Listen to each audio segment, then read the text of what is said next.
Bonjour à tous, bienvenue sur ma chaîne Dan Solo.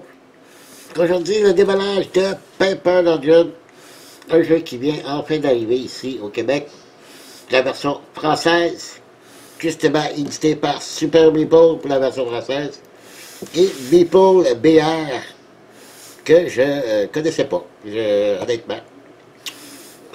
Très très beau jeu, c'est un roll and write, ok? C'est mon deuxième que j'ai ici. Le premier, c'est très futé. Quand même très connu. Très bon jeu. J'y joue de moins en moins parce que je l'ai sur l'iPad. Donc, c'est mon deuxième vraiment roll and write avec les dés. Et tout dernièrement, j'ai déballé Welcome to the Moon aussi, qui est, lui, un flip and write. C'est avec des cartes. Puis, ça va être avec un dé.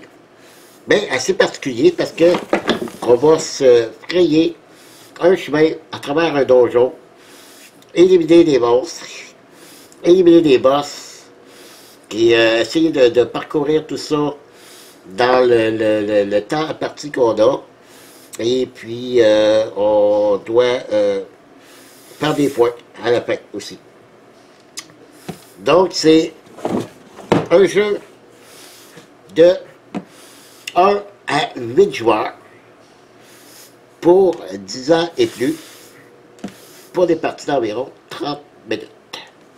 Alors, c'est un jeu quand même assez simple. On a plusieurs boss à affronter.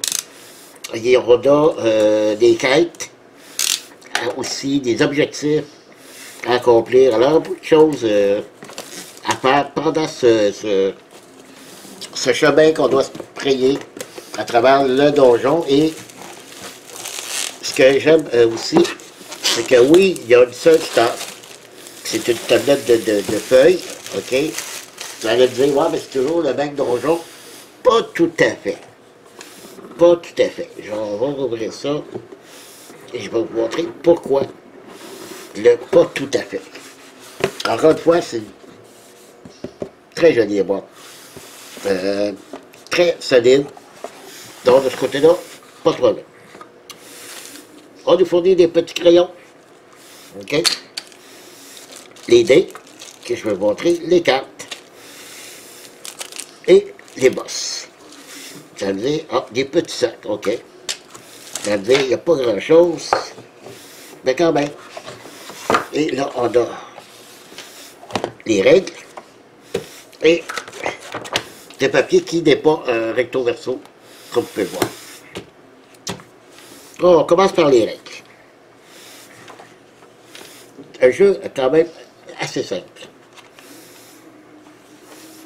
On nous montre ici des cartes mission, des cartes objectifs, des cartes pouvoir, tout ça qu'on va pouvoir avoir pour chaque partie différente. Et il y aura aussi autre chose, d'autres cartes que on va nous montrer souvent un peu plus loin, où c'est moi qui l'ai manqué au début. Des cartes monstres, des boss, le mode solo, parce que c'est différent lorsqu'on joue en solo. Et c'est quoi les autres cartes? Des cartes... Ah, c'est ces cartes-là. Ok, on dit ça. Ok, c'est des cartes ici, là. Mais d'ailleurs, je vais vous les montrer, là. Font partie des grandes cartes ici. Donc, c'est ça. Qui ici qu'on va... Les petits monstres sont déjà tout indiqués sur le papier. Il y a des pièges. Il y a des récompenses. Et tout ça, on va marquer ici. Débloquer des aptitudes qui vont te donner des récompenses. Ici, on a 4 héros qu'on va devoir monter pour augmenter leur valeur. Nos points de vie, ici. Les boss, les monstres qu'on apprend, plus on en tue et plus ça donne de points. Ici, c'est des gemmes qu'on va trouver sur le... Lorsqu'on arrive dans une de ces cases-là, les gemmes, plus on en retrouve plus aussi, ça donne de points. Et ça, c'est les points qu'on calcule à la fin. Pas plus compliqué que ça. Je n'expliquerai pas les règles, mais comme je vous dis, c'est vraiment pas très très compliqué.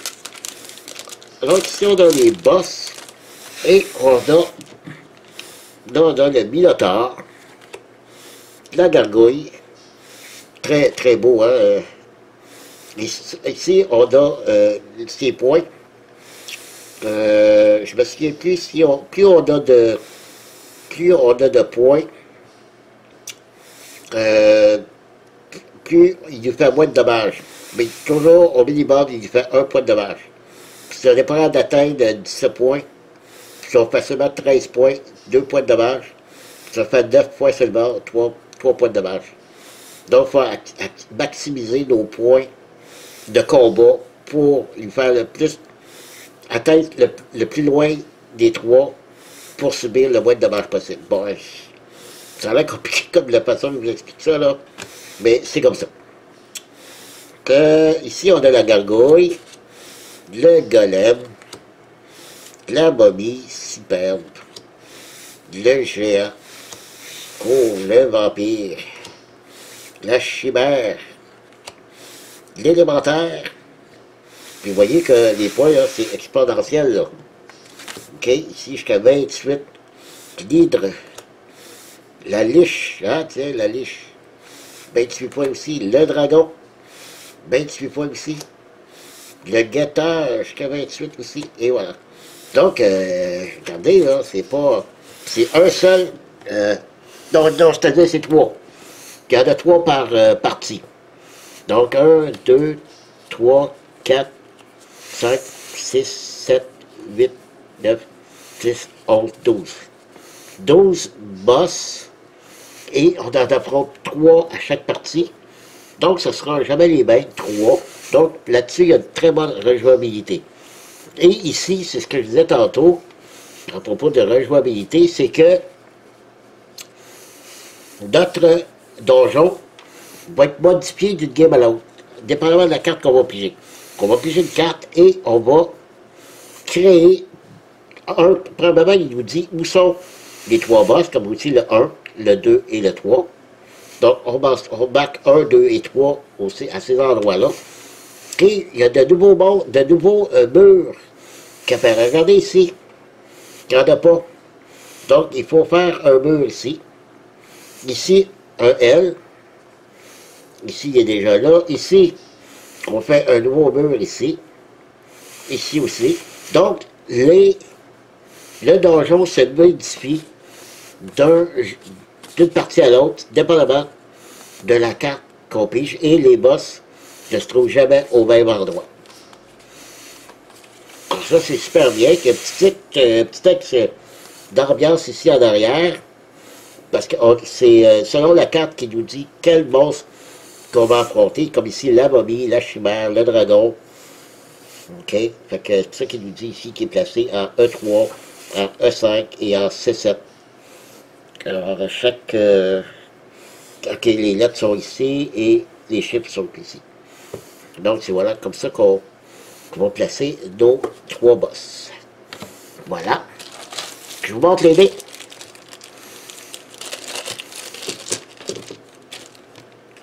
Donc, des dés super bien faits. De gros dés. Sauf que c'est des dés carrés. Moi, vous savez, les dés carrés, c'est pas mon préféré.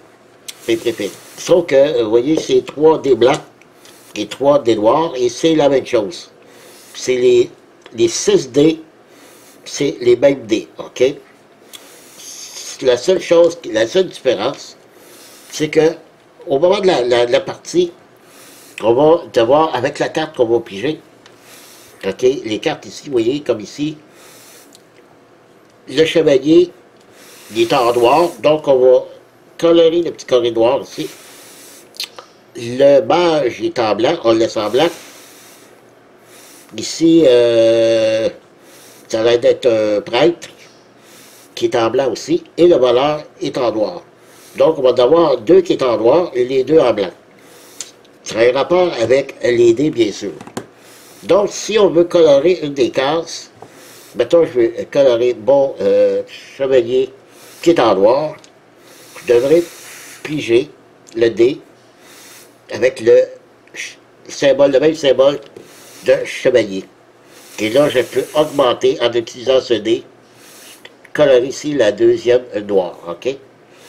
Si je peux pas, s'il est en blanc, je peux pas, il faut que ce soit le dé blanc, si je veux le faire. Et c'est la même chose pour chacun des 4 personnages. Et ensuite, on a des mouvements. Ici, ça nous donne des points de vie en moins, donc on perd de la point de vie. Et l'autre chose aussi, ici, c'est la petite feuille je me souviens plus c'est quoi. Il y a des dés, je pensais qu'il y avait avec des bottes. Ah, voilà. Ici, 3 mouvements.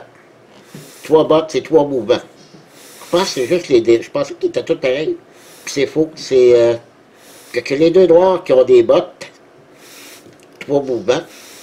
Ou on peut utiliser un dé pour un mouvement, ok? N'importe quel dé, n'importe quelle face pour, sauf les têtes de mort. Mais on peut utiliser n'importe quel dé pour un mouvement. C'est 1 ou 2, je me souviens plus.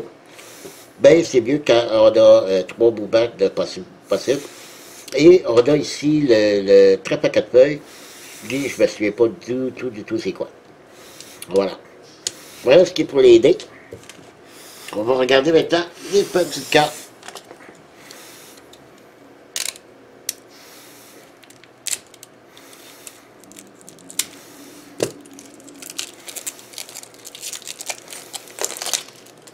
Voilà.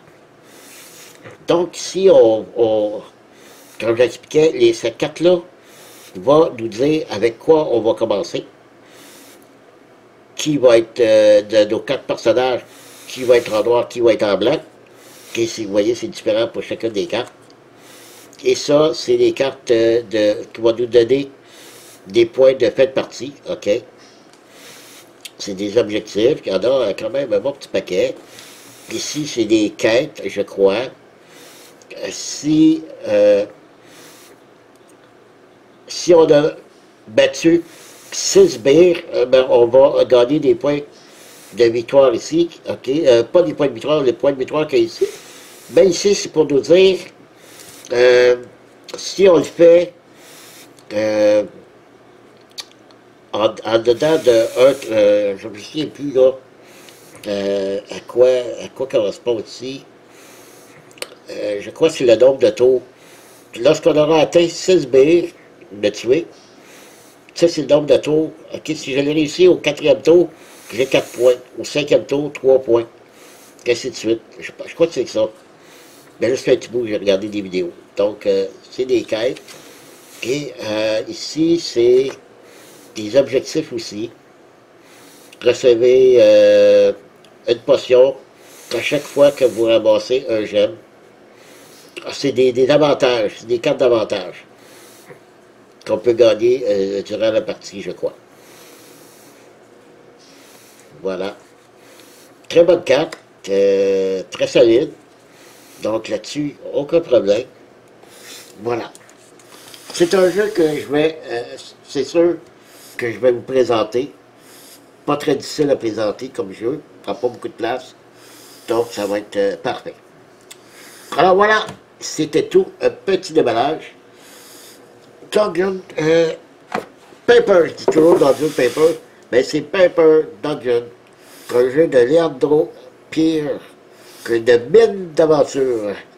Puis ils ont mis en blanc mine, pour référence à crayon à mine, bien sûr. Hein? Voilà, on peut prendre le stylo, c'est la même chose. Alors, merci d'avoir été là, de m'avoir suivi, et je vous dis à la prochaine. Bye bye.